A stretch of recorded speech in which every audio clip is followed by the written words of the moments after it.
¿Cómo hacer para que las agendas nuestras, las agendas de luchas y reivindicaciones populares, con sus respectivas conquistas históricas, sea la que prevalece por sobre esas agendas que nos imponen ciertos medios privados que reproducen mensajes separatistas, desinforman, no informan o que en muchos casos nos incitan al odio y a la destrucción, como sucede en este momento en Venezuela? Responder estos interrogantes es una tarea central para América Latina hoy por hoy.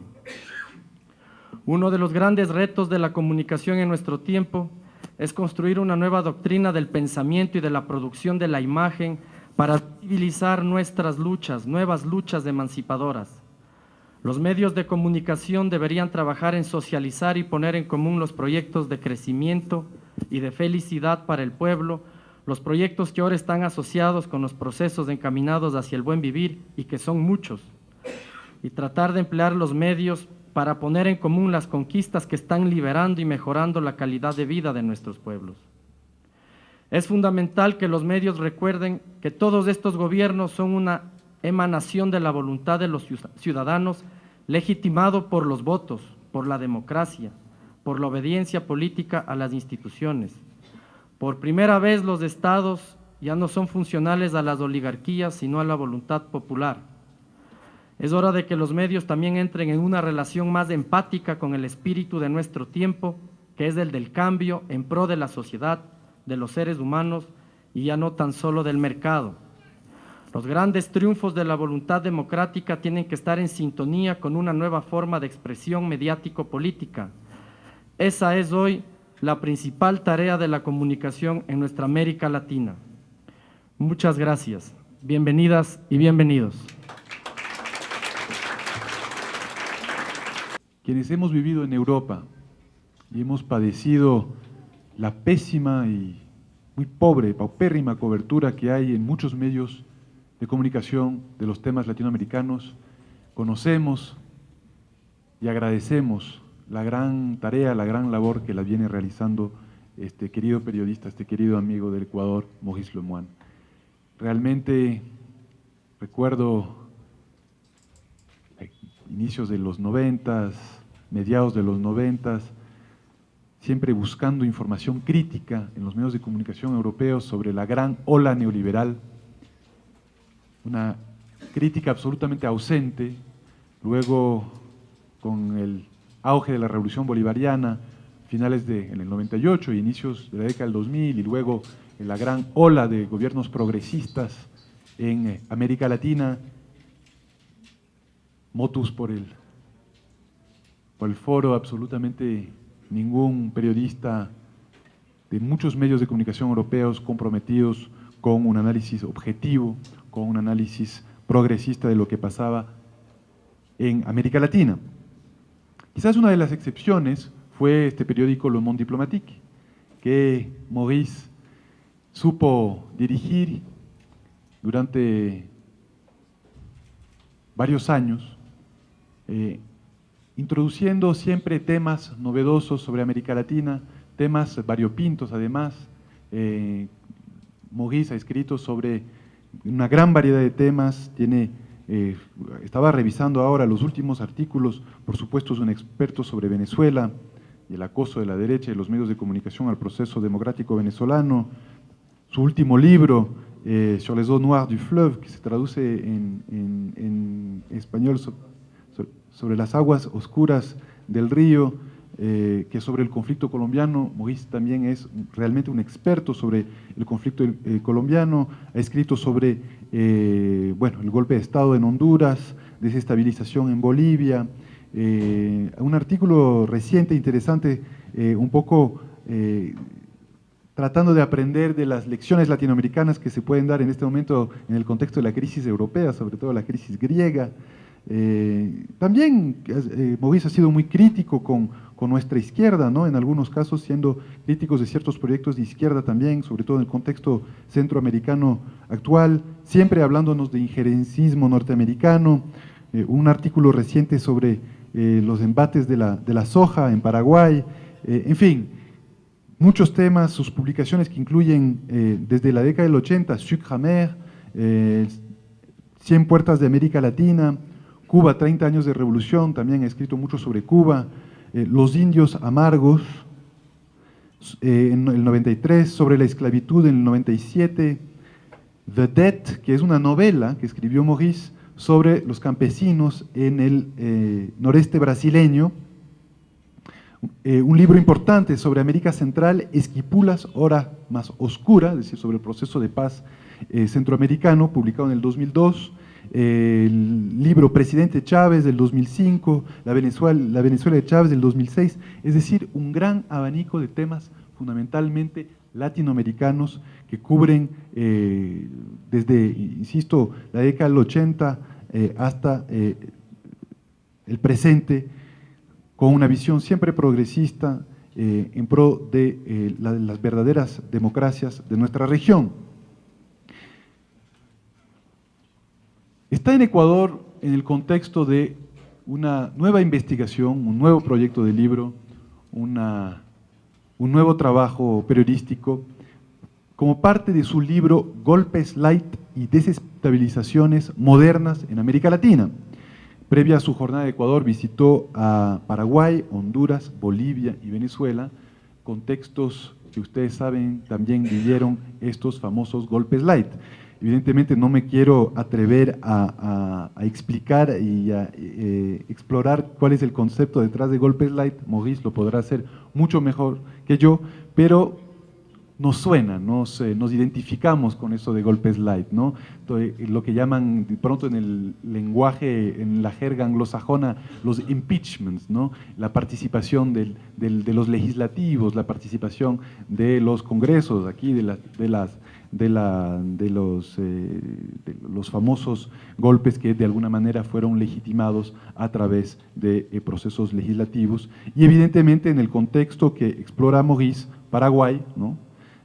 Contra el presidente Lugo, Honduras en contra del presidente Zelaya, el fallido golpe quizás en Bolivia en el 2008 en contra del presidente Morales, ese complot que se dio desde la media luna para poder atentar incluso quizás contra la vida del presidente Morales, y bueno, Venezuela en el 2002, ustedes deben saber también que Maurice estuvo presente durante el golpe de abril del 2002 en contra del presidente Chávez, estuvo presente en Venezuela, fue de hecho el periodista que denunció ante el mundo aquella gran mentira, aquel escándalo del puente Yaguno, que fue uno de los elementos que contribuyó pues a la justificación del golpe, unos supuestos francotiradores chavistas que habrían disparado sobre manifestantes de oposición, cuando luego se comprobó, gracias en gran parte al trabajo de Maurice, que estos francotiradores no eran chavistas, sino más bien mandados por los propios actores de oposición para disparar sobre sus propios manifestantes y de esa manera provocar un golpe de Estado. Así que realmente la trayectoria de Maurice es muy extensa.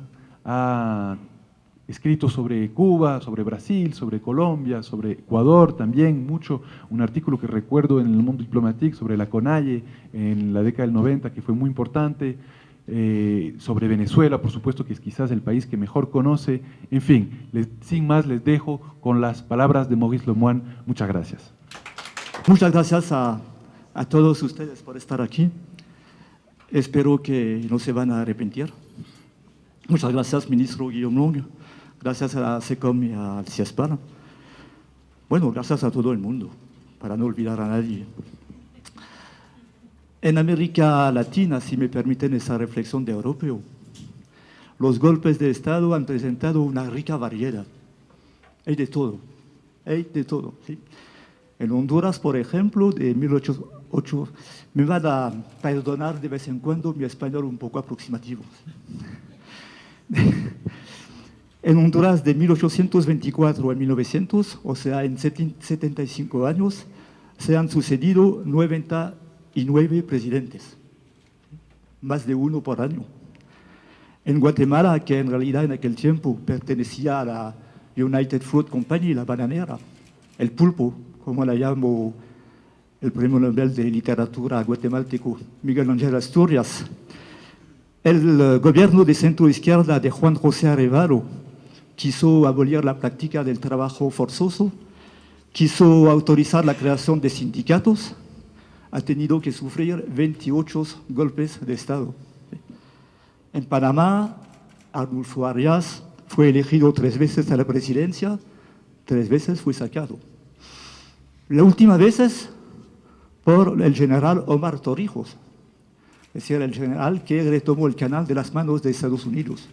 Eso quiere decir que hay golpes, yo no les voy a decir que hay golpes buenos, pero hay distinciones que hacer. Aquí en Ecuador, José María Velasco Ibarra fue elegido 5 veces. Yo no sé si no conozco suficientemente la historia de Ecuador por saber si estaba un buen presidente o no, pero fue sacado 4 veces. Entonces, el golpe es una tradición latinoamericana.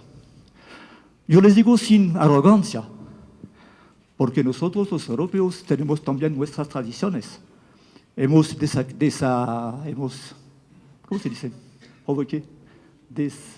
Hemos provocado 2 guerras mundiales, que también es bastante criticable, ¿sí?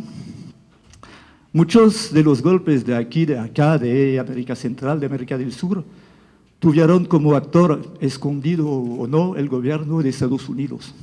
Ustedes conocen la cosa que justificaba su intromisión al nombre de la doctrina de Monroe.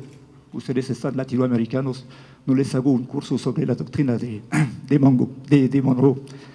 Sin embargo, cambió el panorama cuando en 1959 la Revolución Cubana transforma a América Latina en un nuevo teatro de la Guerra Fría. ¿Sí?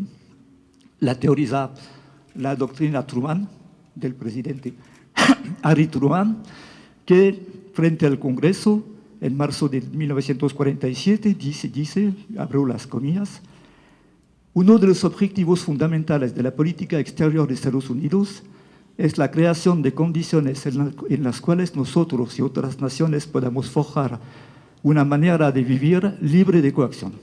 Creo que la política de Estados Unidos debe ayudar a los pueblos que luchan contra las minorías armadas o contra las presiones exteriores, entonces entender el comunismo, o tal vez hoy en día el populismo, o la izquierda, que intentan soslayarlos. Y así nace la doctrina de seguridad nacional, que va a martirizar a América Latina durante años.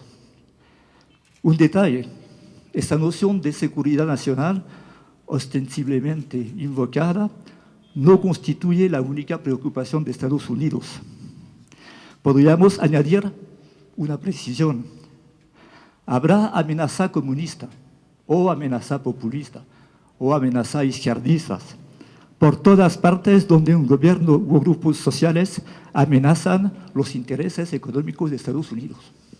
Así que de los años 90, 80, 60, 70, tenemos más o menos el mismo panorama hoy en día.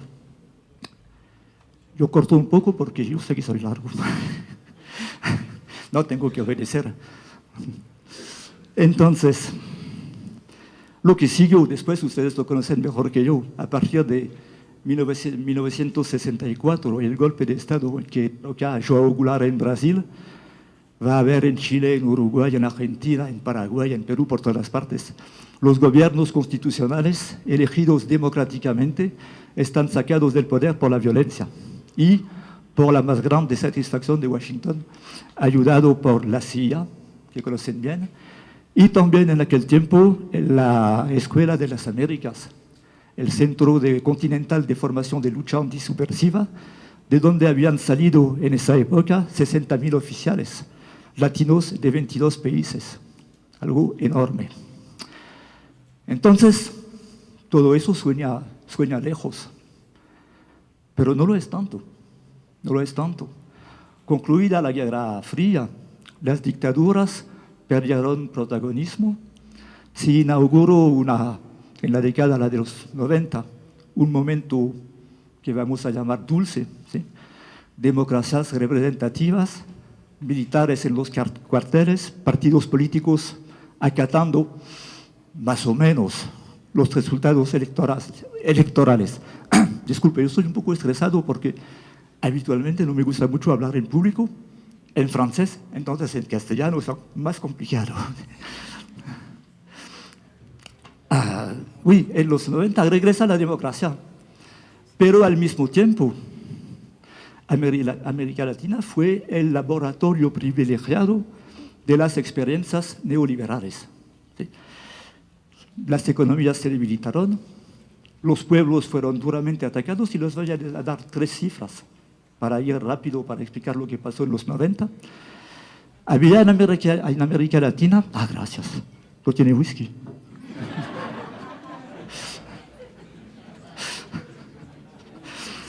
Habían en América Latina 120 millones de pobres en 1980. 120 millones. Había 207 millones en 2000, 20 años después. Habían 224 millones de pobres en 2005. Es decir, que se duplicó el número de pobres durante esta época bendita de retorno de la democracia. 43, al final de los 90, 43% de la población estaba por debajo del umbral de la pobreza, 18.6% en la indigencia. Hasta que, de repente, surgen nuevos líderes que ustedes conocen. Líderes que no venían de los partidos tradicionales, que estaban sindicalistas, que estaban un militar. Entonces Hugo Chávez, Ignacio Lula da Silva, Néstor Kirchner, ahora Cristina, Evo Morales, Rafael Correa, Daniel Ortega, que regresó, Manuel Zelaya, Fernando Lugo. También surgen nuevos organismos que, más o menos, ponen en jaque a la OEA, el Ministerio de Colonias de Estados Unidos, ¿sí? El ALBA, UNASUR, la CELAC, que efectivamente, y lo vemos también ahora, le quita protagonismo a la OEA. Entonces, parece muy lejos el tiempo en que en julio de 1970, antes de contribuir al golpe que derrocó a Salvador Allende, Henry Kissinger declaraba, hablando de Chile, yo no veo por qué tendríamos que quedarnos cruzados de brazos ante un país que se vuelve comunista por la irresponsabilidad de su propio pueblo. ¿Parece lejos? No tanto, no tanto. Porque en los 90, muy a menudo, flotaba en el aire una pregunta. Ok, regresó la democracia, pero ¿qué pasará el día en que un gobierno democráticamente elegido, considerando devastadores los efectos de un modelo que presentado como universal, entre comillas, anunciara que ya no sigue los dogmas neoliberales y que cambia las reglas del juego? Y se conoce la respuesta. Y se podría retomar la declaración de Henry Kissinger. Yo no veo por qué tendríamos que quedarnos cruzados de brazos ante un país o ante países que se vuelven, entonces ya no es comunista, es populista, izquierdista, indigenista, por la irresponsabilidad de su propio pueblo. Y la respuesta la conocemos. La injerencia y las maniobras sucias inspiradas desde Washington, con la complicidad de las élites nacionales, claro, por supuesto, no han parado, ¿sí? A veces fracasados, a veces exitosos. Los golpes, pronunciamientos y otros intentos de estabilización afectaron a Venezuela en 2002, 2003, 2004, ahora mismo, Haití en 2004, Bolivia en 2008, Honduras en 2009, Ecuador 2010, ustedes conocen el caso, no les voy a hablar de lo que pasó aquí, lo saben mejor que yo, y Paraguay 2012. Sin embargo, las técnicas han evolucionado. Los sectores conservadores y el imperio, si lo puedo llamar así, aprendieron que frente a la opinión pública internacional, que ha cambiado, ahora tiene más importancia la democracia, los derechos humanos, muchos conceptos en general, los métodos ensanglantados resultan ser contraproductivos. ¿sí? Tradicionalmente, golpe de Estado se identifica con el cuartelazo que depone un presidente, por lo general disparado al exilio. Solían caracterizarse por despliegues de batallones, tanques, casas. ¿Sí? Todos tenemos en la mente la imagen de la aviación bombardeando la Moneda en Chile el 11 de septiembre. Por eso en el lenguaje político se subsumieron las categorías golpe de Estado y golpe militar. Un golpe de Estado tiene que ser un golpe militar, pero el concepto es más amplio, o tenemos que ampliarlo. Hay un golpe de Estado cuando uno de los poderes públicos se sobrepone inconstitucionalmente sobre otro por la fuerza abierta o encubierta. Y eso es lo que pasó aquí el 30S. ¿Sí? Uno de los poderes públicos, en este caso la policía. ¿Sí? Lo digo porque en Europa no se considera que lo que pasó aquí en Ecuador fue un golpe, ni siquiera una intentona, ni siquiera un pronunciamiento. Fue un incidente menor entre un movimiento social de policías y un presidente un poco imprudente. ¿Sí? Hoy se buscan golpes indoloros, donde nadie pueda acusar a los puchistas, los golpistas, de antidemócratas, ni de transgredir la Constitución. Y ya no son necesarias las Fuerzas Armadas. No tienen que estar en primera línea. Ellas no tienen protagonismo directo. Vengamos en Venezuela, abril 2002. Se dio en este país un efímero, por suerte, golpe de Estado cívico-militar contra el presidente Hugo Chávez. Demolido en las elecciones, los dirigentes de la oposición convocaron a protestar. Durante los meses anteriores, muy importante, los medios de comunicación venezolanos han bombardeado la opinión pública. Cada día se podía ver como títulos: talibanes en la Asamblea Nacional, septiembre negro, octubre rojo, hay terroristas en el gobierno. Cada día. Puede parecer folclórico, pero fue una campaña permanente y sigue, de insultos, de calumnias, de ataques, de difamación, una máquina de propaganda y de desinformación. El 10 de abril, en la víspera del golpe, 18 horas sobre 24, la televisión llamaban abiertamente al derrocamiento. Cada 15 minutos tenían una pantalla de publicidad. ¿Sí? Cada 15 minutos, yo lo vi. ¿Sí? Mañana, 11 de abril, todos en la calle, ni un paso atrás. Así que se puede decir que en Venezuela los medios de comunicación participaron directamente al golpe. El 11 de abril, ustedes tienen una marcha, no ya era respetable, porque la oposición en cualquier país es respetable, de 300.000 personas. Caminan en calma en la mañana, hasta el término previsto de la manifestación. Muy importante, esa marcha, 300.000 personas. Para la comunidad internacional está puesto en escena el primer elemento de la manipulación. Quien manifiesta es la sociedad civil. Muy importante, la sociedad civil. Y poco importa que la mayoría del país, porque eso es una minoría, también haga parte de la sociedad civil. Los chavistas son parte de la sociedad civil, que presentan únicamente la oposición como la sociedad civil. Es una palabra mágica para difundir afuera, entre otros, en los países foráneos. Podemos reemplazar sociedad civil por estudiantes. Suena bien. En Europa, que hemos conocido en los años 1968, los estudiantes en revuelta contra un poder autoritario, funciona bien. Si uno mira lo que está pasando actualmente en Venezuela, se da cuenta que en las detenciones hay como 15% de estudiantes. El resto son adultos o delincuentes pagados. Bueno, pero para la prensa internacional son los estudiantes levantados contra el gobierno. Entonces, vamos para la sociedad civil. Los líderes este 11 de abril desvían la manifestación y llaman a marchar sobre Miraflores, el Palacio Presidencial. Eso en un país democrático como la Francia no se hace. No se hace.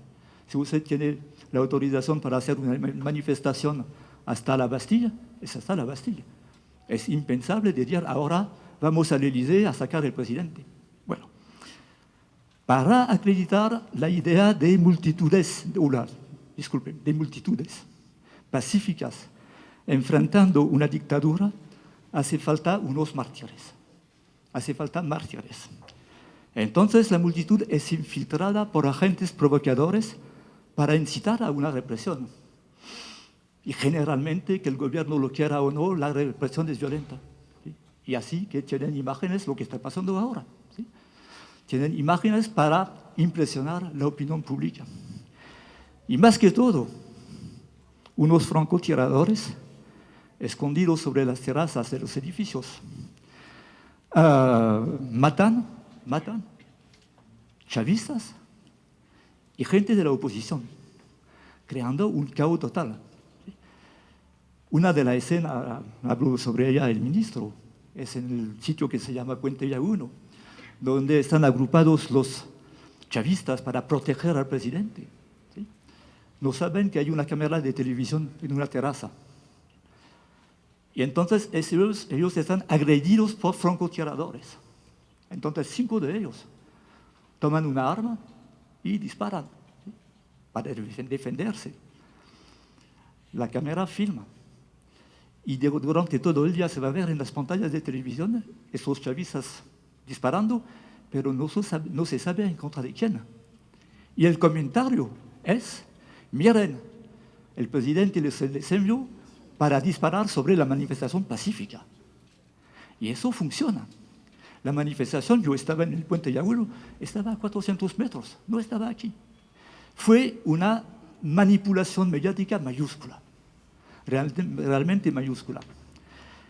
Eso es el pretexto para que un grupo de militares arrestase al presidente acusado de haber enviado sus milicias, sus camisas negras, cualquier cosa, ¿sí? A los círculos bolivarianos a reprimir la oposición. Eso también es el pretexto para que se forme un gobierno provisional encabezado por Pedro Carmona, Pedro el Breve, porque duró 2 días, ni siquiera un día. ¿Sí? El presidente de Fede Cámaras, la Asociación de los Empresarios. ¿Sí? Y eso permite al vocero de la Casa Blanca, Henry Fleischer, de felicitar el ejército y la policía venezolana, abro las comillas, por su rechazo de disparar en contra de manifestantes pacíficos y de concluir, unos simpatizantes de Chávez dispararon en contra de esa gente y eso llevó rápidamente a una situación que le obligó a dimitir. En realidad, lo sabemos, nunca renunció el presidente Chávez. Yo vi en la mañana del 12 uno de los presentadores estrellas de la televisión, de Venevisión, enseñar en la pantalla la carta de renuncia de Chávez y leerla. Ella no existía. Fue una manipulación total. Bueno, es un caso extremo. Bolivia. Discúlpeme, yo bebo un poco de agua, ¿pueden hablar?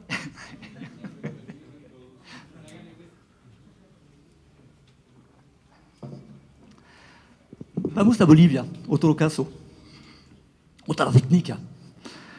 El 18 de diciembre de 2005, Evo Morales es elegido presidente de Bolivia, 53% de los votos.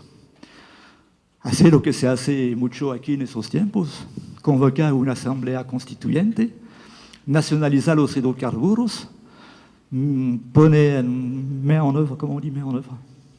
Lanza programas sociales. Ya intervienen los medios de comunicación bolivianos. El imaginario montado por la prensa boliviana es que ese país se va al comunismo totalitario al estilo de la Unión Soviética. Yo no exagero, son las fórmulas exactas, ¿sí? Tampoco eso no le gusta mucho a Estados Unidos. Entonces, ¿cómo vamos a desestabilizar a Evo Morales? un poco complicado. Pero,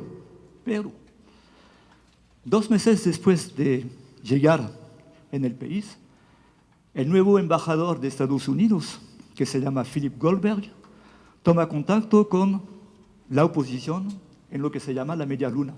Ante la escalada del conflicto, la UNASUR convoca una cumbre presidencial y avisa que los países sudamericanos no aceptarán ninguna ruptura del orden institucional.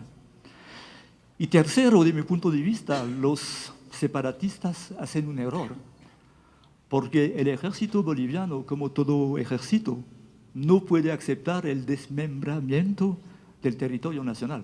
Entonces ellos no tienen el apoyo del ejército de Bolivia, que no está moralista, no sé si se dice así, de los partidarios de Evo Morales. Eso fue otra manera. Entonces, si miramos Venezuela y Bolivia, América Latina 2, Estados Unidos 0. Estamos en periodo de fútbol. 2005 también es elegido en Honduras como candidato del Partido Liberal, que es uno de los 2 grandes partidos tradicionales de Honduras, conservador, ¿sí? Manuel Zelaya. Bueno, y Manuel Zelaya sorprende a todo el mundo al dar un giro inesperado a su política. Contrariamente a los presidentes precedentes, él acaba con la alianza incondicional de Honduras con Estados Unidos y establece lazos políticos y comerciales con Cuba, con Venezuela, con Bolivia, junto a Petrocaribe, el programa petrolero de ayuda de Hugo Chávez de Venezuela, se une al ALBA en agosto de 2008. Sin ir más lejos, eso ya basta para desatar la ira de los sectores hondureños conservadores y de Estados Unidos. Disculpe, yo no soy en la ¿cómo decir? Yo estoy buscando la palabra en español, pero también en francés. La teoría del complot, ¿sí? Pero Estados Unidos va a estar involucrado. Sin entrar en los detalles, vamos a rescatar 3 de los puntos que permiten entender lo que va a pasar en Honduras. Primero, en diciembre de 2008, Zelaya aumenta el salario mínimo de casi 50%, porque Honduras es uno de los países más pobres del continente. Eso alarma a la Chiquita. La Chiquita es la ex United Fruit, que ha cambiado de nombre porque tenía mala fama, no sabemos por qué, pero bueno. La Chiquita, bueno, claro que ese aumento de salario la preocupa. Entonces se mueve, ¿sí? Y mueve sus intermediarios en Washington a través de un poderoso bufete jurídico que se llama Covington & Burling, quien asesora a las multinacionales. En este bufete trabaja un tal Eric Holder. Eric Holder fue el abogado de Chiquita en 2007, disculpe, cuando fue condenada en Estados Unidos a $25 millones de multa por sus vínculos con los paramilitares en Colombia. Y este Eric Holder, a partir del 2 de febrero de 2009, va a estar el Attorney General, el ministro de Justicia de Estados Unidos. Es decir, que la Chiquita tiene directamente acceso a miembros del gobierno de Estados Unidos. 2. Zelaya firma con el gobierno cubano un acuerdo sobre la compra de medicinas genéticas cubanas a muy bajo costo.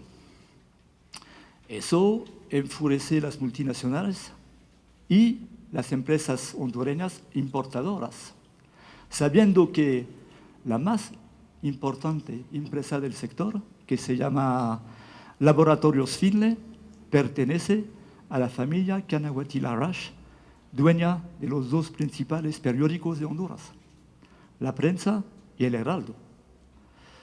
No vale la pena que yo le cuente lo que pasa, ¿sí? Tercer punto, el aeropuerto de Tegucigalpa, que se llama Tocontín, es el segundo más peligroso aeropuerto del mundo. después de un aeropuerto de Nepal. Si a ustedes les gusta la cosa, es un aterrizaje increíble en Tegu. Hay que pasar entre montañas. Así que hubo un montón de accidentes. Y hay un accidente mientras Zelaya está presidente. Entonces, él decide que ya basta y que van a trasladar este aeropuerto peligroso hasta Palmerola, a como 40 kilómetros de Tegucigalpa, donde hay el aeropuerto, la pista más grande de América Central, pero que es una base militar de Estados Unidos, donde hay 600 Marines. Entonces, ¿qué? Él se puede imaginar. ¿Sí? El ramdam. En francés decimos ramdam, ¿sí? El ruido. ¿Sí? Bueno. ¿Cómo organizar un golpe tan discreto como indoloro? O relativamente indoloro. Entonces, bueno, ya lo hemos entendido. La gorilada se ha sofisticado.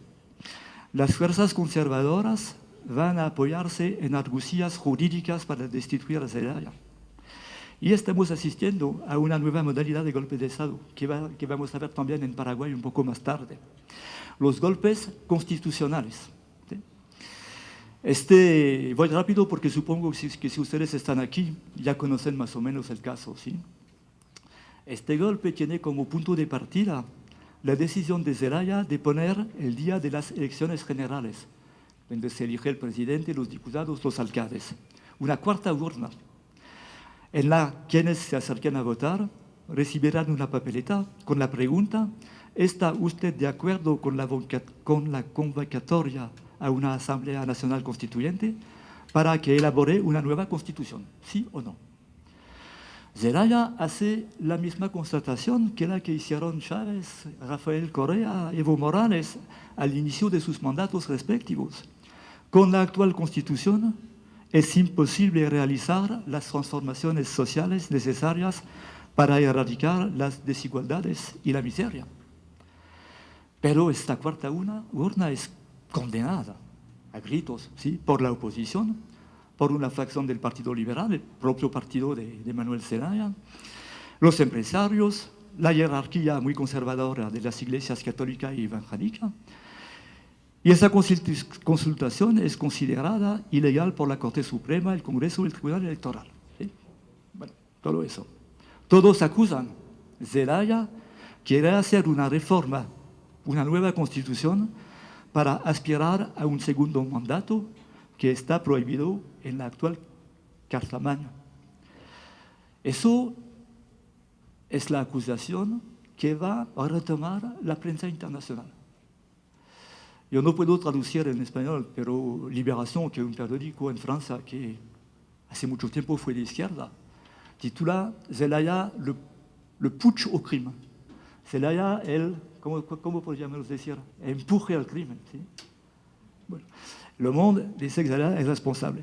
Cuando uno piensa un segundo, yo creo que ustedes, yo les veo, ahora me siento un poco mejor que al inicio, me parecen racionales ustedes, más o menos racionales, no todos, pero racionales.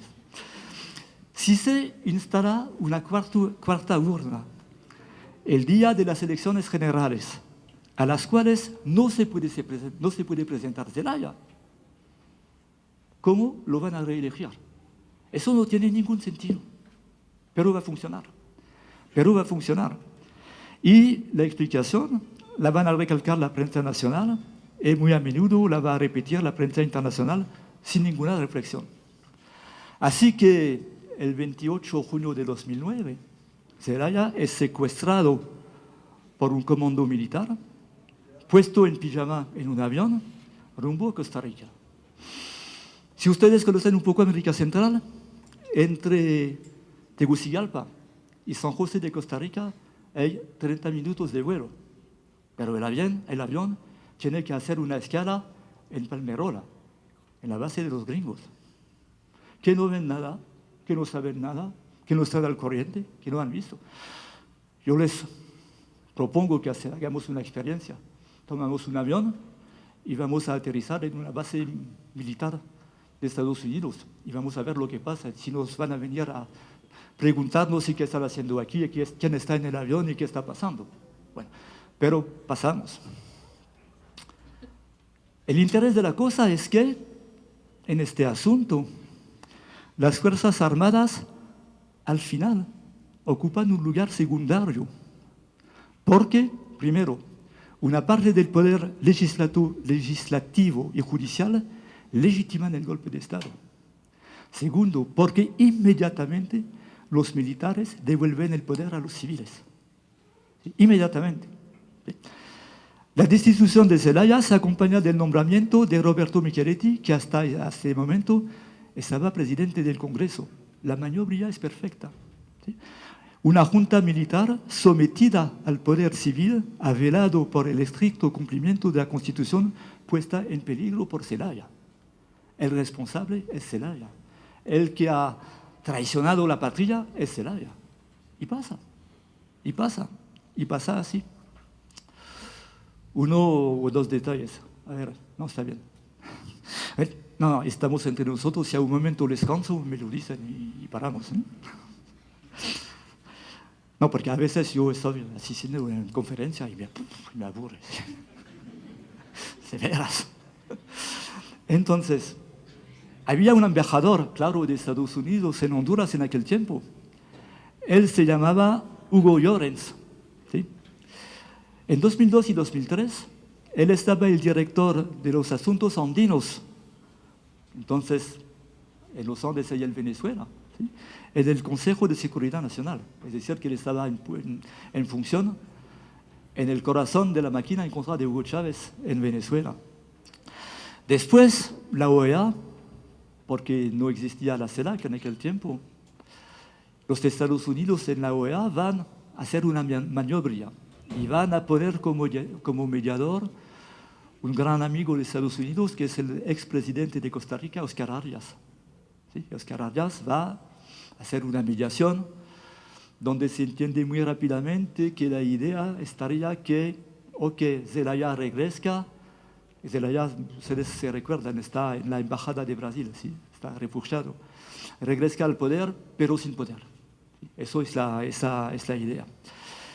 Durante los encuentros en San José de Costa Rica, los observadores nos damos cuenta, o se dan cuenta, que en la delegación del puchista, del golpista Micheletti, hay dos asesores norteamericanos. El primero se llama Bennett Ratcliffe. Él está el que redige, que escribe las propuestas del gobierno de facto. Bennett Ratcliffe es un especialista en relaciones públicas. Él ha trabajado para el presidente William Clinton. Bill Clinton para ustedes, William Clinton es el mundo diplomático. ¿Sí? Entonces, él ha trabajado para Bill Clinton entre 1993 y 2001. El segundo de esos asesores norteamericanos al dictador, Micheletti, para llamar las cosas como se debe, se llama Lenny J. Davis. Fue asesor de Clinton de 1996 a 1998 y fue el vocero de Bill Clinton durante el proceso de impeachment vinculado al asunto de Mónica Lewinsky, si se recuerdan, este gran momento de política en Estados Unidos. Así que, otra vez, no es una paranoia así de periodista izquierdista que ve la mano de Estados Unidos por todas partes. Eso existe. Eso es la realidad. Pasamos a Paraguay, es un viaje que hacemos esta noche. Más complicado, el 20 de abril de 2008, hartos de los 61 años de autoritarismo del Partido Colorado, 61 años al poder, incluso con la dictadura de Stroessner. Unos se burlan de Cuba, pero Fidel y Raúl ya no están desde 61 años. ¿Sí? Entonces, cansados de este partido único, los paraguayos depositan sus esperanzas en la figura del ex obispo de los pobres, Fernando Lugo, ¿sí? Que socialmente estaba muy comprometido. Sin embargo, en Paraguay la izquierda ha estado totalmente destruida. Ya no hay izquierda real. ¿Sí?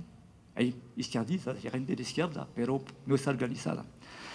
Entonces, a falta de base política organizada, Lugo fue llevado al poder por una alianza, una coalición de movimiento social y de 8 partidos, entre los cuales el Partido Liberal Radical, no, PLRA, Partido Liberal Radical Auténtico.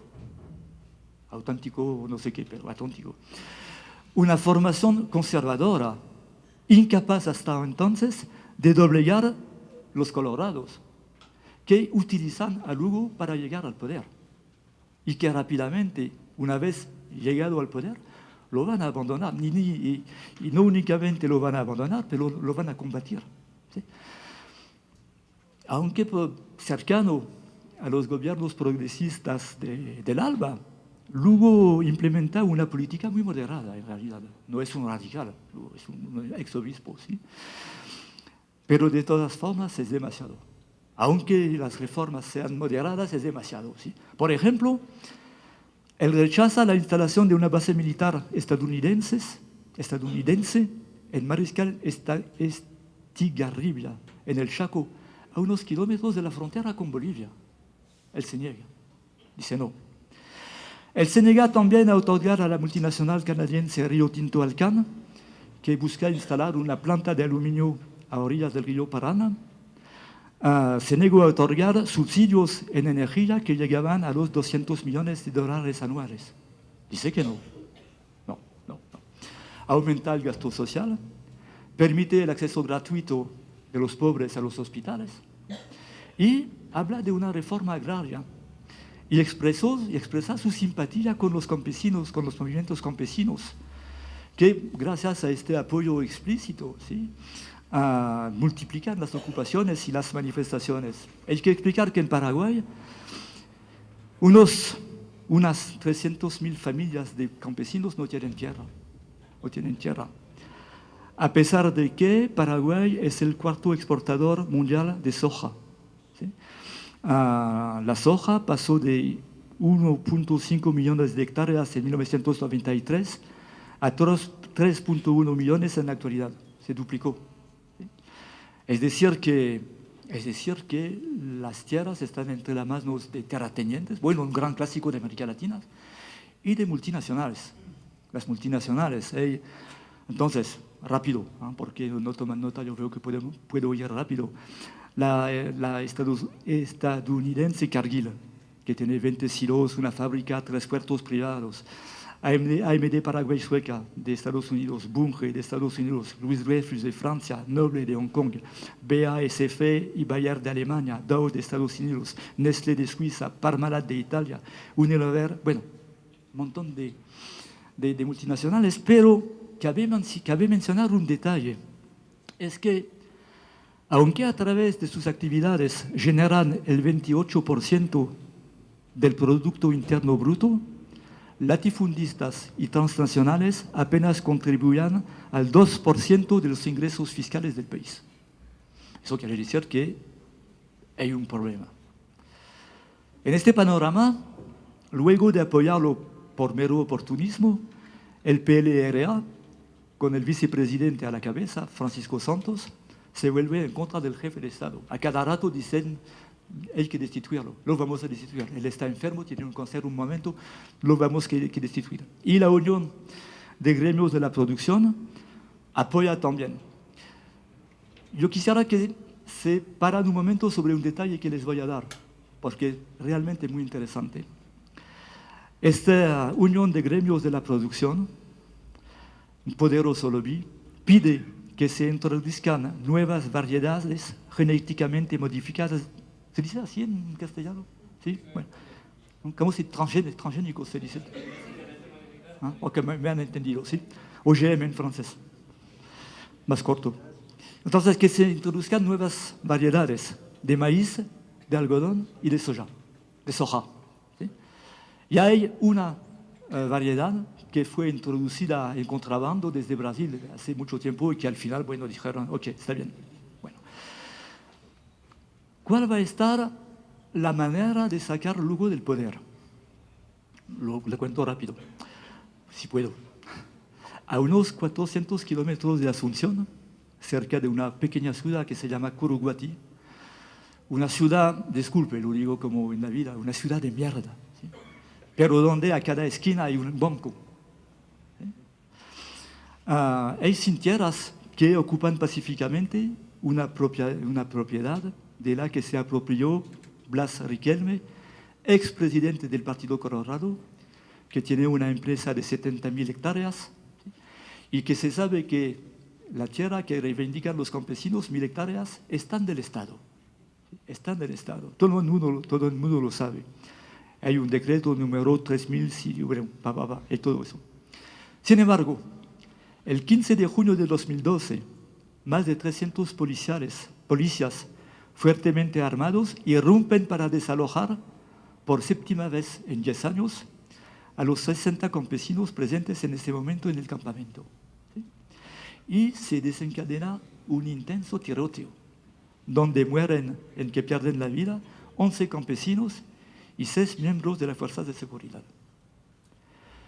Desde aquel tiempo hubo investigaciones, hubo testimonios, se sabe ahora, pero la justicia paraguaya es la única que no lo sabe, que hubo francotiradores que dispararon sobre los policías y sobre los campesinos, mismo método que en Venezuela.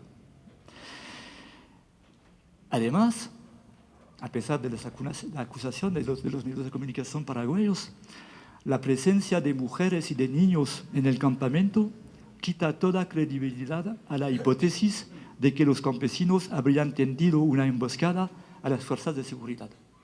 No se puede, no tiene sentido. Sin embargo, el 22 de junio de 2012, Lugo, acusado de exacerbar la violencia contra los terratenientes, es destituido a cabo de un juicio político de 24 horas, cuando, según el artículo 225 de la Constitución, debería haber dispuesto de 5 días para organizar su defensa. Algo que, más allá de las argucias, se llama golpe de Estado. Detalle, regresamos sobre lo que decía sobre los OGM, los transgénicos. Cuando Franco finalmente llega al poder, el vicepresidente, ¿sí? Su gobierno desactiva inmediatamente la comisión independiente nombrada para investigar los hechos de la matanza. Y solo hay que esperar una semana, digo una semana, ¿sí? Para que por decreto y sin ningún tipo de procedimiento técnico se autorice el desembarco del algodón genéticamente modificado, una semana después del golpe. ¿Sí? Y en los meses siguientes se agregan otras 7 variedades de maíz y de soja transgénicas. Es decir, que otra vez sin caer en la paranoia, ¿sí? De ver a las multinacionales, la CIA, los Estados Unidos. Las cosas son evidentes, ¿sí? Se ve. Entonces, los medios de comunicación, he hablado un poco de ellos. Yo les voy a hablar como periodista. Yo no odio esa profesión, yo soy periodista, me gusta, yo amo esta profesión. Pero hay un problema con los medios de comunicación. El presidente Rafael Correa habla de la guerra de cuarta generación, yo creo, ¿sí? En realidad, el fenómeno no es tan nuevo. Hay muchos jóvenes aquí, ojalá, fantástico. Pero nosotros, la generación de antes, nos recordamos que en los 70, antes, más, yo iba a hablar de Chile, hablaré de Chile después. No, en los 50, varios periódicos y canales de radio fueron movilizados para preparar el derrocamiento del presidente Jacobo Arbenz en Guatemala. Por ejemplo, a bombo y platillo, el Herald Tribune tituló El comunismo en las Antillas. Y fue seguido en los años 50, ¿sí? Por el New York Times, Newsweek, UPI, el Christian Monitor, el Miami Herald, sin hablar de la prensa latinoamericana. Organizaron la campaña para preparar el golpe de Estado en los 50. No es nuevo, ¿sí?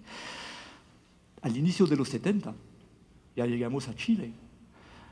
El golpe fue preparado por la línea editorial de un diario que se llama El Mercurio. Hay chilenos en la sala, o por lo menos hay uno, lo sabemos, ¿sí? Pero el Mercurio Hoy en día se llama también el Mercurio, es el mismo. ¿Sí? Pero también se llama el Heraldo y la Prensa en Honduras. Se llama el Nacional o el Universal en Venezuela, La Razón en Bolivia, El Tiempo y Semana en Colombia, El Comercio y el Universo en Ecuador, El Tiempo, sin olvidar The Wall Street Journal, The Miami Herald, El País en España, Libération y Le Monde en Francia. El Mercurio ha fait des petits en France, hizo pequeños, hizo hijos. ¿Sí? Hoy en día estamos rodeados del Mercurio.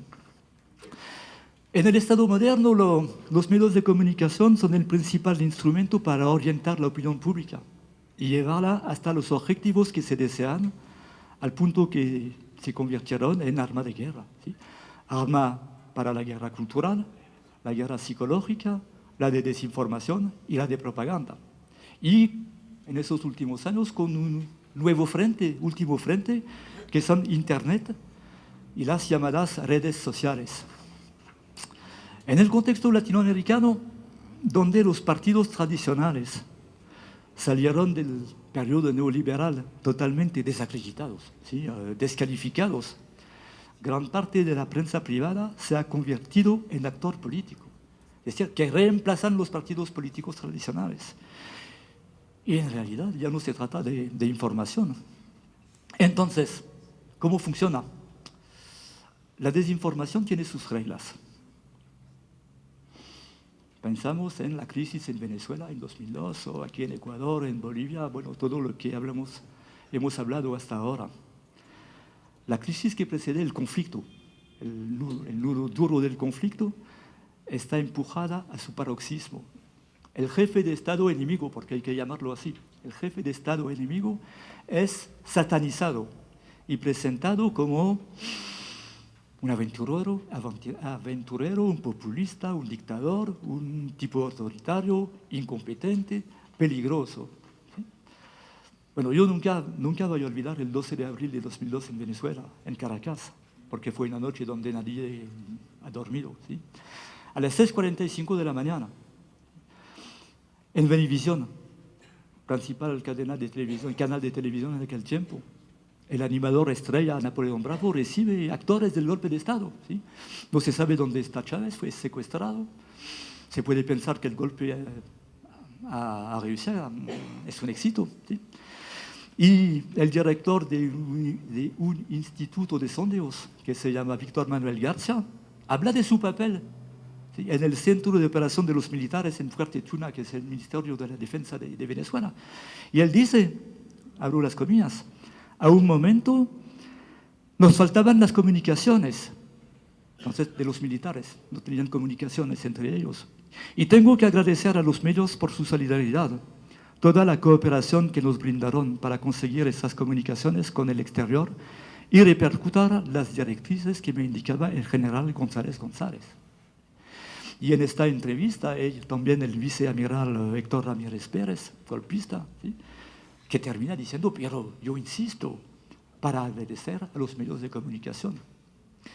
Y efectivamente, en la víspera, el 11 de abril, día del golpe, en la noche, todo el Estado Mayor de la conspiración, los civiles, estaban reunidos en la sede del canal Venevisión.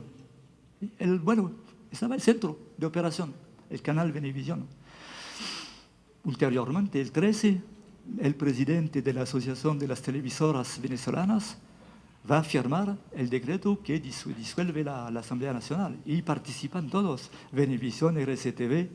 Habrá un escándalo internacional un poco más tarde cuando el presidente Chávez no va a renovar o renovar la frecuencia, ¿sí?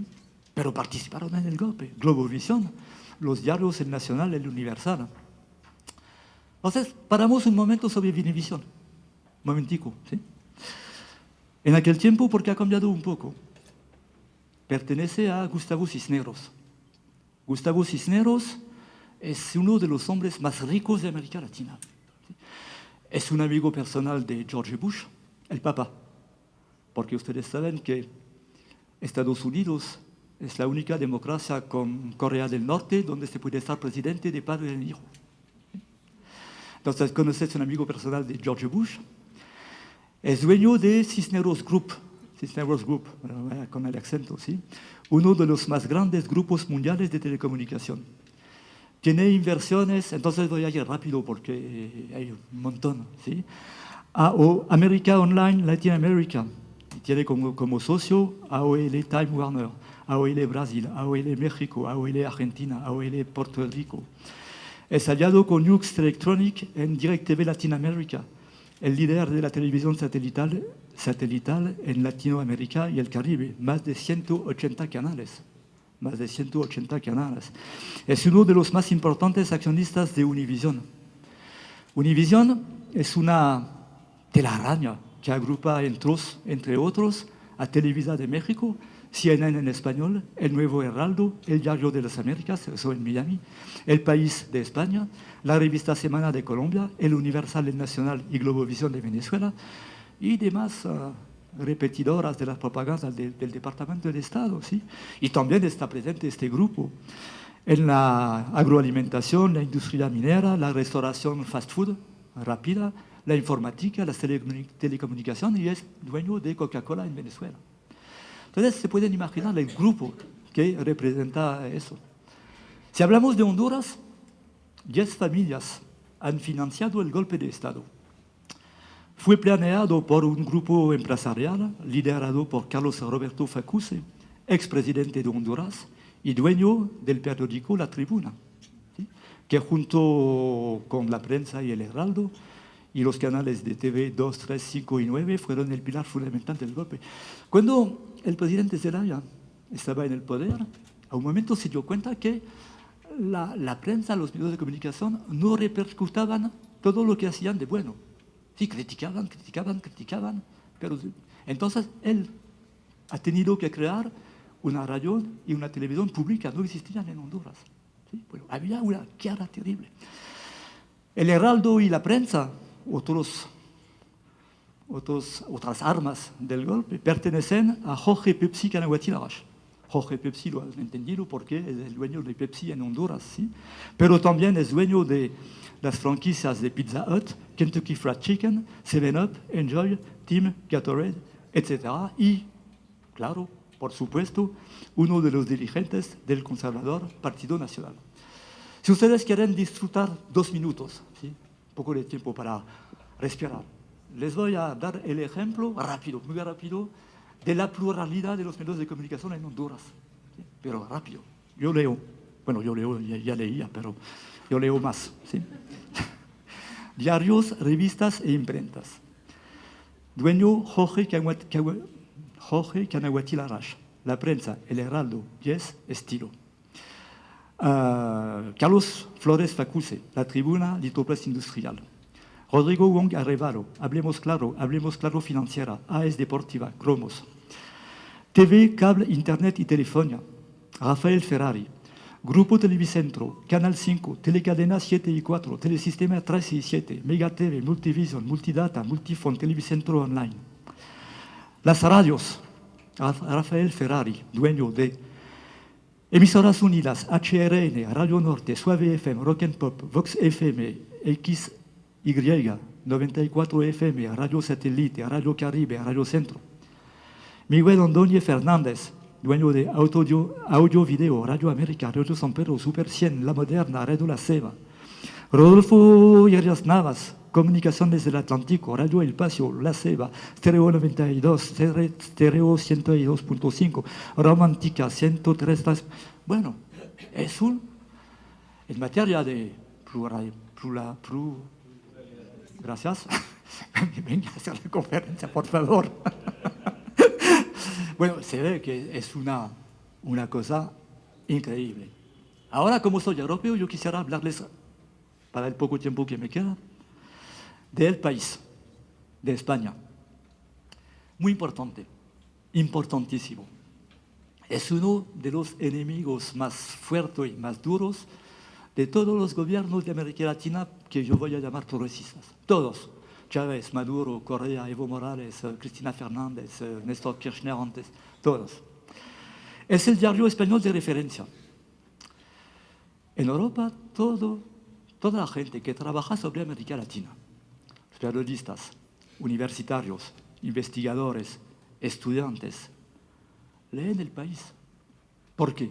Porque es un diario español y que todos sabemos que España tiene vínculos particulares con América Latina, en la historia, por la cultura, por los vínculos, bueno, tradicionales. Entonces, España es la referencia sobre América Latina. Además, El País es considerado, porque lo fue hace muchos años, un periódico de centro izquierda. En realidad, yo les voy después a enseñar unos ejemplos. En realidad, El País es el vocero de las multinacionales españolas. Telefónica, Repsol, BBVA, los bancos, etcétera, etcétera. El problema en Europa, y le digo me duele, es que cuando usted lee un artículo crítico sobre, no crítico, adversario, de guerra sobre América Latina el lunes, el martes lo va a encontrar en Le Monde en Francia, el miércoles en Italia, el jueves en Bélgica, es decir, que es la nave amiral, ¿sí? Si así se dice. El País pertenece a un grupo, una multinacional que se llama Prisa. Y vamos a ver que hay efectivamente una telaraña, ¿sí? Es el primer grupo de medios de comunicación en los mercados de habla española y portuguesa. Es dueño de Sogecable, que es el grupo líder de televisión de pago en España, el tercero en Europa. Es dueño de TVI, líder en Portugal.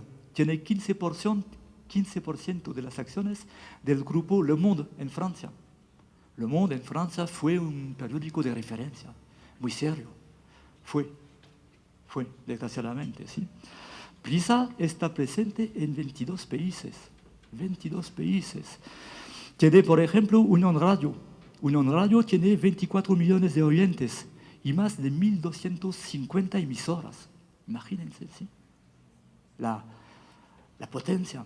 Entre propias y asociadas, distribuidas por España, Estados Unidos, México, Colombia, Costa Rica, Panamá, Argentina y Chile.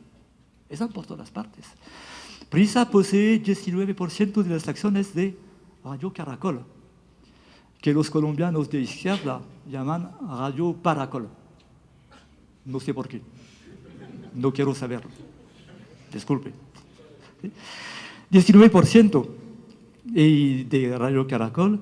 El accionista mayoritario es el poderoso grupo Valvaria, que tiene como principal socio Julio Santo Domingo, el hombre más rico de Colombia, y también como socio el grupo Cisneros.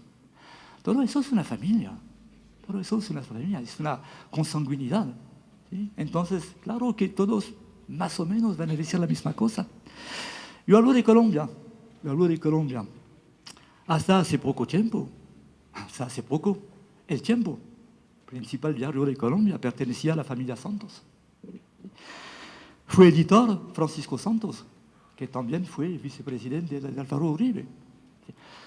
Yo les voy a contar una anécdota, porque voy que no se van, entonces es que todo está bien. Yo les voy a contar una anécdota. Colombia, conocen el conflicto armado terrible que hay. Francisco Santos estaba el editor del Tiempo.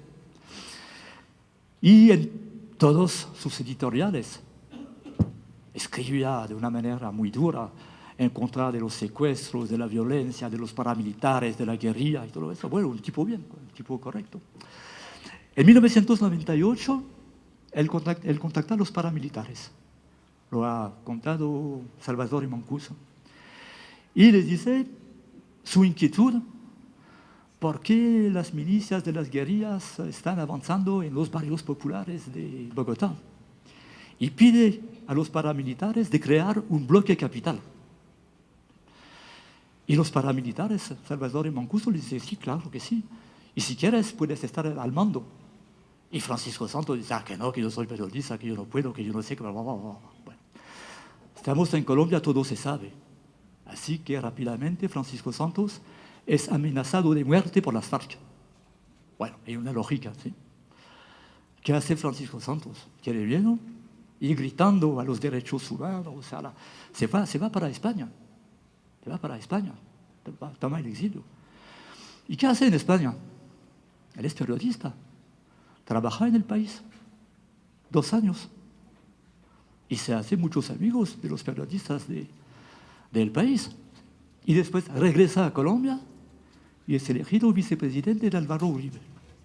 Es reelegido con 50% de los votos y más del 50% de abstención, es decir, el 25% de los colombianos. Y nos dicen los medios de comunicación, 70% de los colombianos apoyan a Álvaro Uribe. Pero es algo increíble. Es algo increíble, me molesta mucho porque yo no soy un enemigo de los periodistas, yo soy periodista, pero no lo puedo creer. Yo no soy más inteligente que los otros. Un poco, pero no mucho. No, bueno, entonces, así funciona la cosa. Entonces, el país, con esta dimensión que yo acabo de describir. Entonces, Chávez ya actúa como un dictador. Voy a hablar mucho de Chávez porque fue el enemigo número 1 durante todos esos años. Chávez ya actúa como un dictador. La violencia desangra Caracas. Entonces, ¿conocemos Venezuela? Sí, es cierto que hay violencia en Venezuela. Pero un periodista que trabaja en serio, tiene archivos. Yo tengo en mi casa esta revista que se llama Red, que es una revista especializada en temas policiales y militares.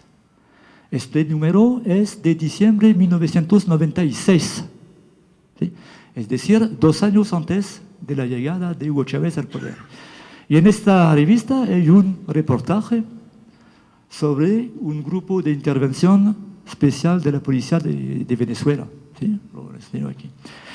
Y en el, entonces, yo no sé cómo se dice en español, el chapeau. El chapeau es esta pequeña parte escrita, ¿ah? Sí, la que voilà, eso es. Entonces, 2 años antes de la llegada de Chávez, yo le voy a leer. ¿Sí? Les enseño para que me crean, por favor. ¿Sí?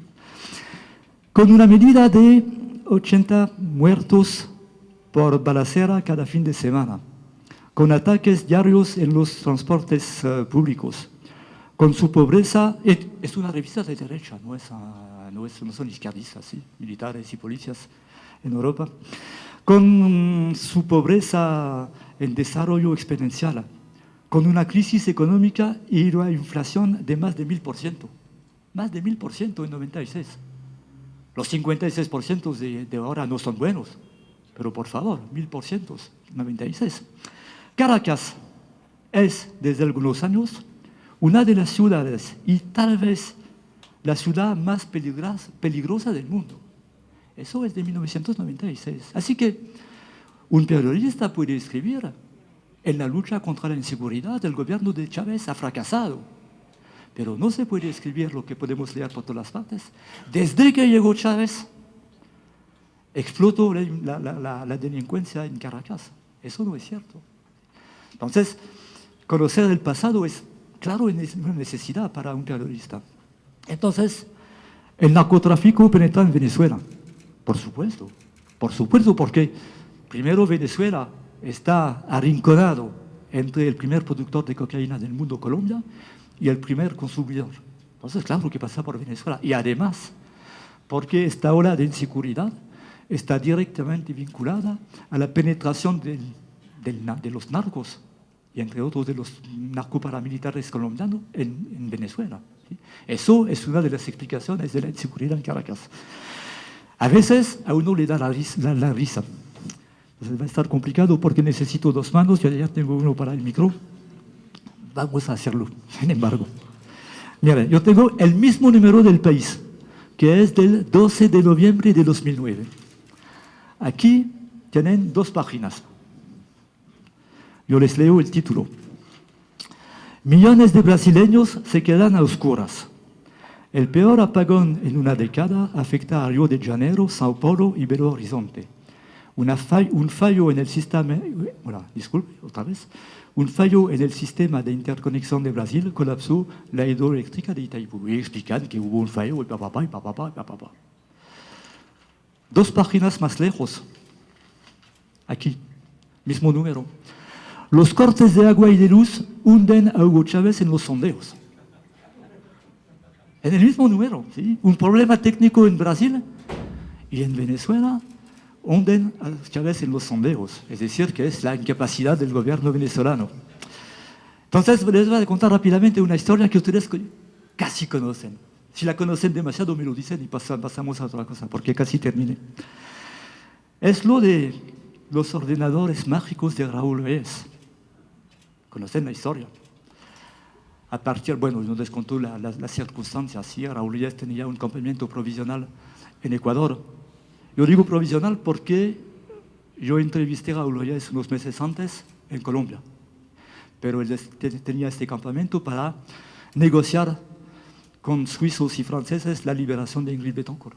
¿Sí? Entonces conocen la historia, viene un comando del ejército colombiano que bombardea el territorio ecuatoriano, que mata a Raúl Reyes, que estaba en el mando de las FARC, y que recupera 3 computadores, ordenadores y 2 llaves USB. Llaves USB. Y a partir de eso vamos a escuchar, vamos a leer que, por ejemplo, Chávez regaló $300.000 a las FARC y un poco más tarde vamos a leer que las FARC regalaron $400.000 a la campaña electoral de Rafael Correa. Les voy a decir francamente, a mí me suena extraño, porque Chávez da dinero a las FARC y le dan a Correa, porque Chávez no le da directamente a Correa. No, evitando los problemas, ¿no? Bueno, sin embargo, funciona así. Entonces, y hay toda una campaña sobre los vínculos de las FARC con Rafael Correa, Hugo Chávez y además, el diario El País es el primero en publicar. Interpol certifica que los ordenadores de las FARC no fueron manipulados. Entonces, ¿qué?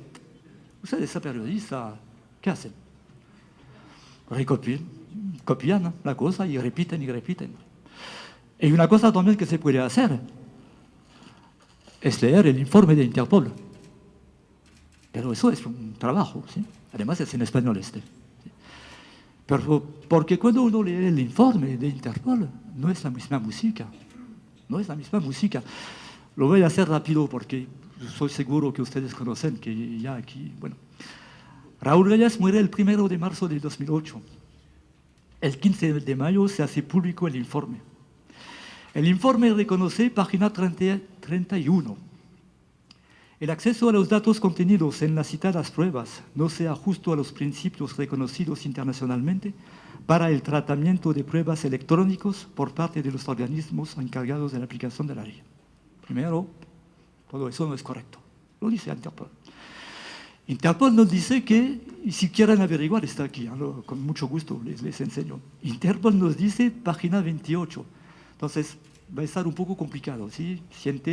Sentados, tranquilos, les leo rápidos. Se encontraron 109 archivos de documentos, 452 hojas de cálculo, 7.989 direcciones de correo electrónico, 10.537 archivos multimedia de sonido y de video, 22.481 páginas web, 37.872 documentos escritos Word, PDF y formato texto, 211.000 imágenes. Imagínense, Raúl Reyes lo conocí en Colombia, es un guerrillero, pasa su tiempo a mirar imágenes en el computador. Interpol dice, está aquí. La información contenida se elevaba a unos 69.6 gigabytes, lo que convertido en documentos de texto daría como resultado 39.5 millones de páginas completas. Dicho de forma sencilla, si todos los datos incautados estuviesen en formato Word, a un ritmo de 100 páginas por día, se tardaría más de 1000 años en leerlas. Está aquí. Sin embargo, 15 días después, ya han encontrado los mensajes entre las FARC y Chávez, y las FARC y Correa, ¿sí? Y por ejemplo, y voy a ir rápido, el informe en su página 32 afirma que en los archivos de la prueba instrumental hubo la creación de 273 archivos de sistema, apertura de 373 archivos de sistema y de usuario, modificación modificación de 186 archivos de sistema, supresión de... Bueno, y yo tengo los datos aquí, no les voy a leer. Miles de archivos fueron modificados, suprimidos, adjuntados. Es una locura, ¿sí? Sin embargo, la realidad es que Colombia manipuló los ordenadores, sin ninguna duda, ¿sí? Los medios de comunicación, el gobierno colombiano, han destacado los elementos que les interesaban. Y mientras el informe de Interpol afirma la verificación realizada por Interpol no implica la validación de la exactitud de los archivos de usuarios que contienen, de la interpretación que cualquier país pueda hacer de dichos archivos, ni de su origen. A pesar de eso, que está muy claro, ¿sí? El país titula: Interpol certifica que los ordenadores de las FARC no fueron manipulados. Y un poco más tarde describen: según la agencia policial, Venezuela financió las FARC. Así funciona la información. Eso, bueno, entonces, bueno, yo tengo miles me tomé el país porque está en español para ustedes, soy muy simpático, ¿sí? Así Venezuela entrenó la ETA, bueno, y de todo. Entonces, si regresamos a algo más serio, aunque eso es muy serio porque se hace campaña con eso, y el ciudadano europeo, también incluso ecuatoriano, si no es su trabajo de ir a la fuente para ver lo que pasa, bueno, al final va a creer todo eso. No tiene razón, no tiene de no creer eso. Entonces, este flujo permanente de informaciones, entre comillas, desacredita cada día un poco más los gobiernos progresistas, porque eso es a cada rato, desde 15 años. La gente poco a poco, bueno, se lo toma así. Entonces, desacredita cada día un poco más los gobiernos progresistas, más que todo los gobiernos del ALBA, en las opiniones públicas internacionales sometidas a este bombardeo. Y cuando surge una intentona, o un golpe, o una desestabilización, estará muy fácil de justificar frente a la opinión internacional el derrocamiento de esos presidentes o gobiernos que han presentado durante meses, semanas y años como casi delincuentes, como populistas, como todo lo que quieren, ¿sí? Es una ofensiva mediática. Ya terminé. No, prometido, lo juro. No, disculpe, porque yo estuve en la escuela de Fidel Castro y Hugo Chávez. Ellos hablan 6 horas. Por favor. No, yo termino. En esa ofensiva mediática tan poderosa, tan aplastante, que los pocos medios... sí, muy importante eso. Esta ofensiva mediática es tan poderosa, tan aplastante, que los pocos medios independientes acaban por sumarse, por miedo de molestar a sus lectores, que han leído por todas otras partes el contrario. Entonces al final dicen, bueno, ok, vamos a hacer como todo el mundo para no perder nuestros lectores. Y eso explica también que yo no sé si aquí hay estudiantes de periodismo, no les quiero desanimar, pero que porque todos los periodistas no están unos bandidos o delincuentes, pero que en esos medios de comunicación pertenecientes a grupos económicos, mediático-económicos muy potentes, existe la censura, pero también la autocensura. Es que un periodista tiene que comer, tiene una familia. Entonces, si no quiere perder su trabajo, tiene que conformarse con la idea general. Y así, poco a poco, se hace la cosa. Realmente es un problema. Yo termino con eso. Una investigación que fue hecha en 2006 por la Federación Internacional de Periodistas concluye que el empleo en los medios se ha precarizado, porque ustedes saben, no sé cómo está aquí, pero los medios de comunicación están conociendo una crisis tremenda por la aparición de Internet, por la crisis económica en general. Entonces hay una crisis del sector. Entonces esta investigación concluye que el empleo en los medios se ha precarizado, es más inseguro, se intensificó. La inseguridad del empleo produce un periodismo timorato y produce un declive del periodismo crítico y de investigaciones. Eso más o menos es lo que en algunas palabras yo quería compartir con ustedes y les agradezco mucho de su paciencia. Y bueno. La primera pregunta va así. ¿Cómo ve en la actualidad el panorama político de Ecuador? ¿Se consolida o no la revolución ciudadana de acuerdo a su análisis? Bueno, para decirles la verdad, no trabajé específicamente sobre el caso de Ecuador en lo que se refiere a la situación general, pero desde Europa, trabajando sobre el conjunto de América Latina y más que todo sobre el conjunto de los países del ALBA o el arco progresista. No, se puede decir que lo que está pasando aquí, realmente lo digo con franqueza, es lo que está pasando en todos los países de la zona. Es decir, que yo hablaba de el aumento de la pobreza en los años 90.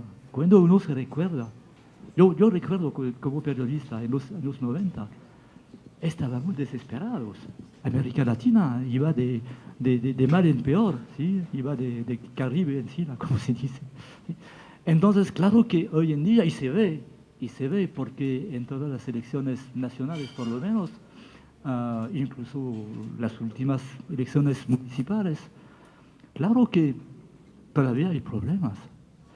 Es que muy a menudo nosotros de la izquierda estamos creyendo que uno llega al poder, claca, ¿cómo se dice?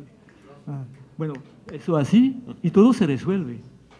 Bueno, lo podemos llamar revolución, reformas, eso pide tiempo, pide paciencia, es muy difícil. No se puede cambiar un país en 5 años, 10 años. En todos los países, y Ecuador hace parte de ellos, hay progresos incontestables. Un periodista que ha conocido Ecuador en los 90 o en los 80 y que lo ve ahora, ya no hay comparación posible. Realmente está avanzando. Bueno, después, como periodista, no tengo bola de cristal, ¿sí? ¿Cuánto tiempo puede demorar, cuánto tiempo puede seguir este proceso en América Latina? Lo vamos a ver, pero se siente una forma de... Hay algo nuevo en realidad, hay algo nuevo. Aquí se habla de la revolución ciudadana, ¿sí? Ciudadana. Eso es nuevo. Y en Bolivia la llaman de otra manera. Es que hay dos cosas muy importantes para nosotros que hemos criticado, realmente criticado el modelo neoliberal. Primero es que el Estado retomó el control. No controla todo, pero retomó el control, ¿sí? Retomó el control, entre otros, de los hidrocarburos, de los recursos naturales. Y eso, claro que le da un presupuesto para... Yo tengo aquí, yo lo he visto, pero no les he dicho porque no teníamos tiempo, los datos de la CEPAL, de la reducción de la pobreza en Ecuador, como en todos los otros países, aparte de México. Entonces, eso es un indicador. Muchos de los observadores durante los años 80, 90 les gustaba mucho llorar sobre la pobreza, el aumento de la pobreza, y es un problema terrible, y los pobres y tal. De repente vienen gobiernos que reducen la pobreza y les consideran como malos, porque no están ortodoxos. Claro que los métodos, no, realmente, ¿sí? Están heterodoxos. Bueno, no obedecen ni al FMI, ni al Banco Mundial, ni a la Unión Europea, porque cuando hablamos del imperio, les digo como europeo, me duele mucho, pero el imperio ahora son Estados Unidos y la Unión Europea. ¿Sí? La Unión Europea lo hace de una manera más suave, pero tiene la misma lógica económica y nada más, ¿sí? Yo sé que en las transiciones fue un modelo, la transición española, por ejemplo, pero eso se acabó. Estamos en Europa. Te voy a decir sobre Ecuador para terminar la respuesta, que no es una respuesta. Mientras actualmente en Ecuador y en América Latina se reduce la pobreza, se mejora la educación, la salud, en Europa tenemos cada día más pobres, tenemos cada día menos educación, tenemos cada día menos salud. Es decir, que unos creyeron hace unos años que Europa estaba el modelo, ahora el modelo es América Latina. No modelo que vamos a poner las técnicas o lo que se hace aquí. Yo digo modelo en el sentido que aquí hay una voluntad política. Hay una voluntad política que ya no hay en Europa para enfrentar el modelo neoliberal. Europa está totalmente encerrada en la fórmula china. There is no alternative. No hay alternativas.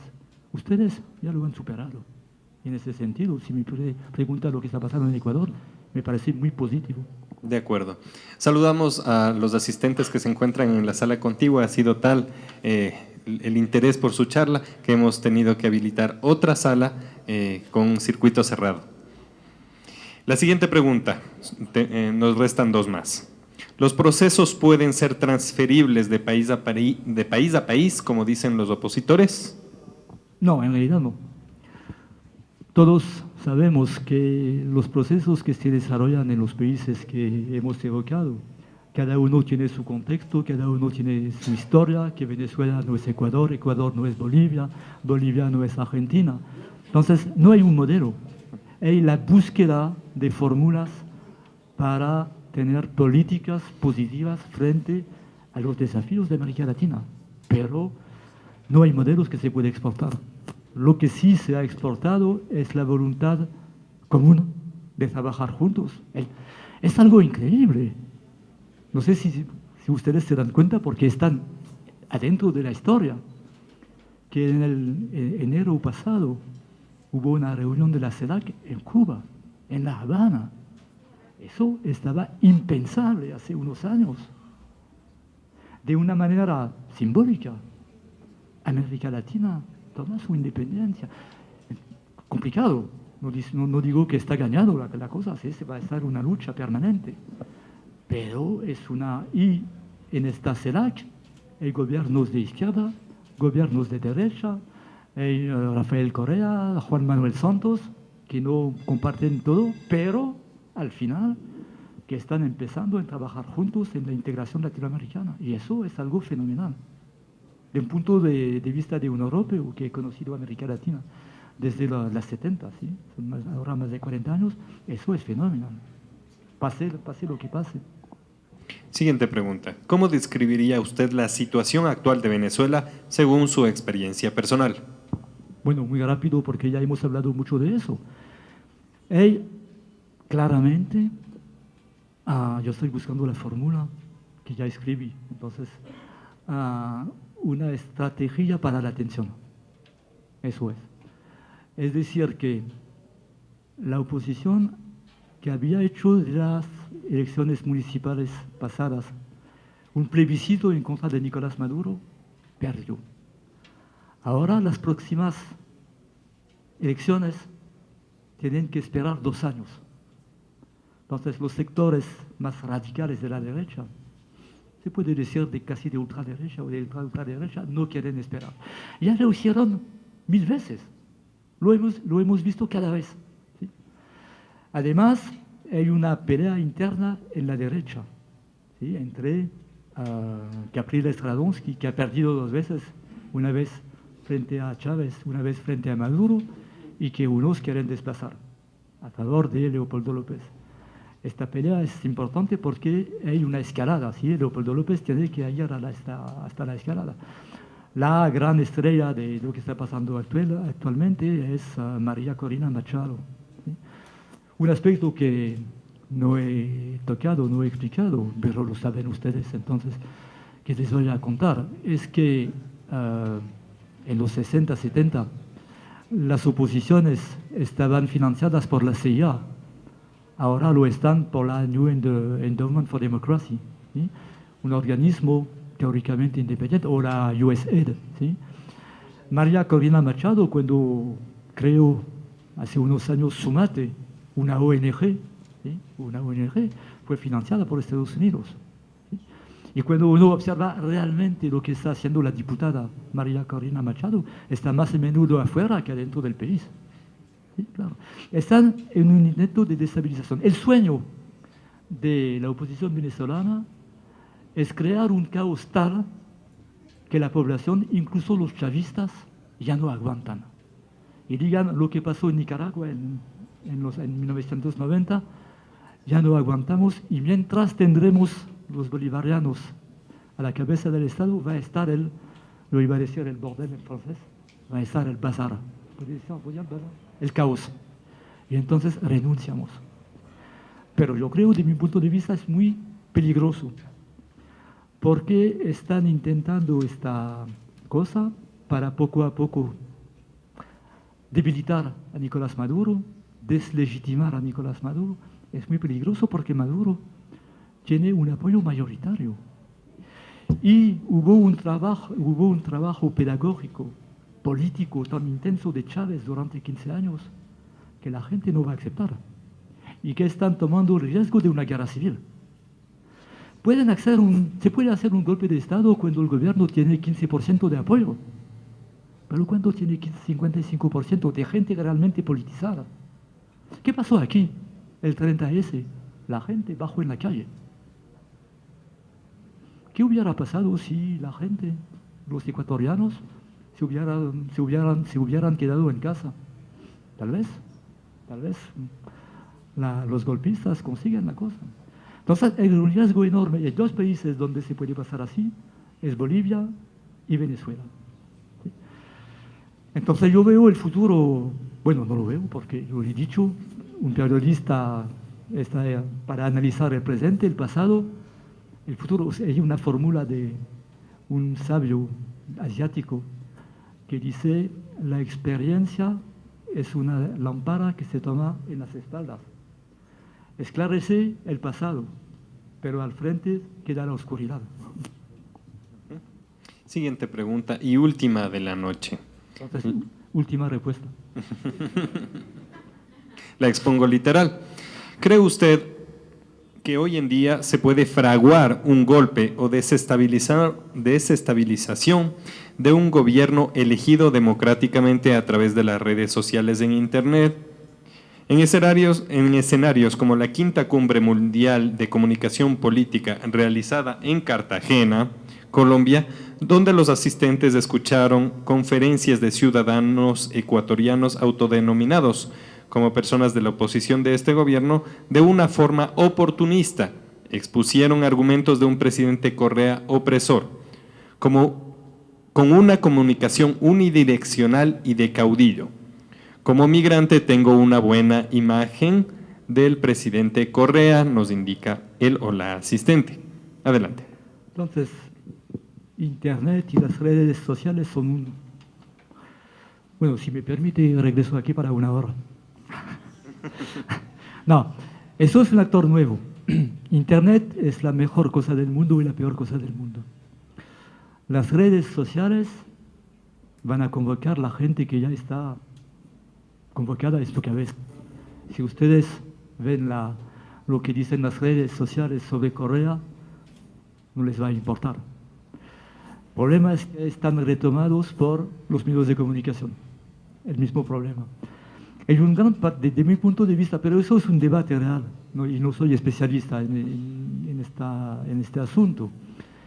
El más grande peligroso, y lo hemos visto en las primaveras árabes o lo que está pasando en Ucrania, es que, porque tengo que estar muy claro, yo respeto la oposición si está democrática.